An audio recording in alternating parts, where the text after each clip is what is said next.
Choco, la forêt primordiale. Non, les mondes de la lune. Habitants de la terre. J'ai écrit un discours et du coup, je vais vous en faire part.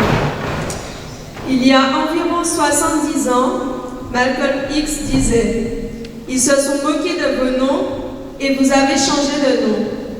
Ils se sont moqués de vos habits et vous avez changé d'habit.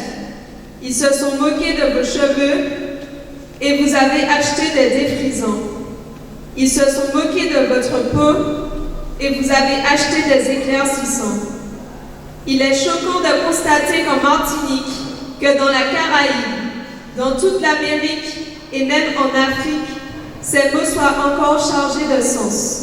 Que dans un monde dit post-colonial, notre histoire, nos cultures, soient à grande échelle dépréciées, rabaissées, quand elles ne sont pas tout simplement calomniées.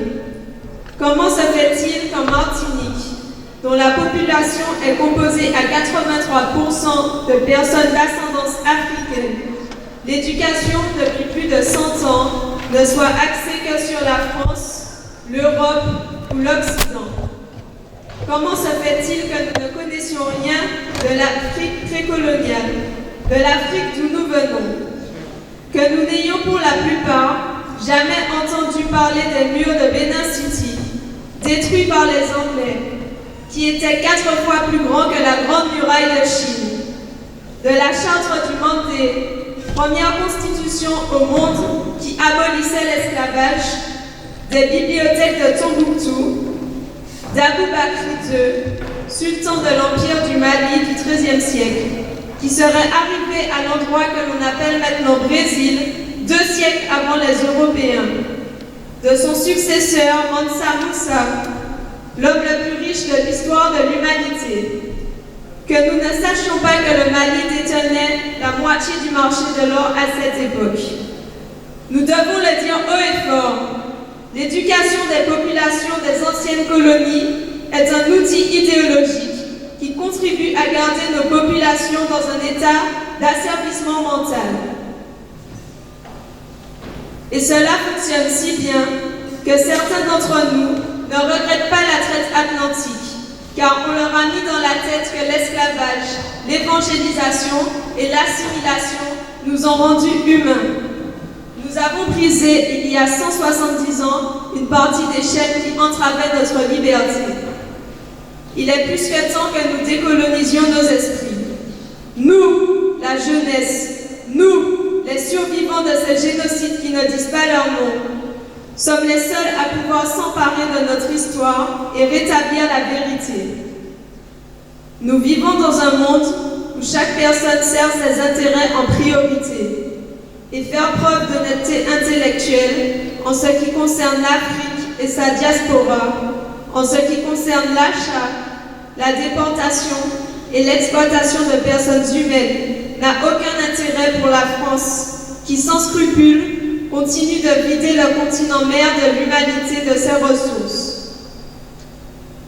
Une de ces nombreuses ressources étant sa jeunesse, éduquée dans les écoles européennes, qui croit que les Européens lui a tout apporté avec la colonisation.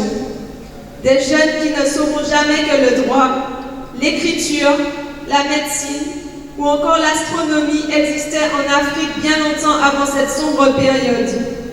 Des jeunes éduqués à aduler leurs bourreaux.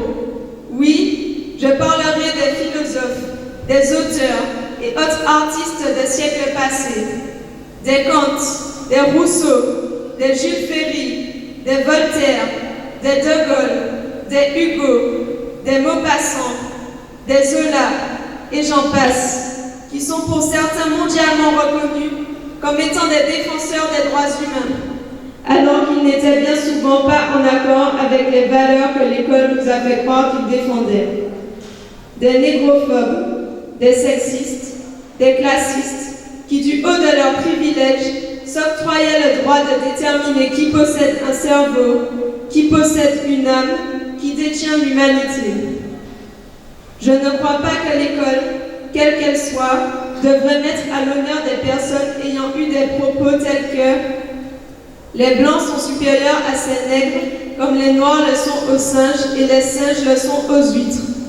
Et je pense fermement que pour que l'humanité avance, nous devons regarder l'histoire dans sa globalité, sans fermer les yeux.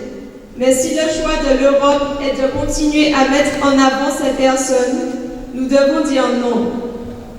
Nous ne pouvons pas faire de concessions. Il en va de notre honneur, de notre survie, mais aussi de l'honneur et de la survie du reste de l'humanité d'exiger que justice soit faite. Car pour citer Christiane Taubira, nul n'affirme son humanité au mépris des autres.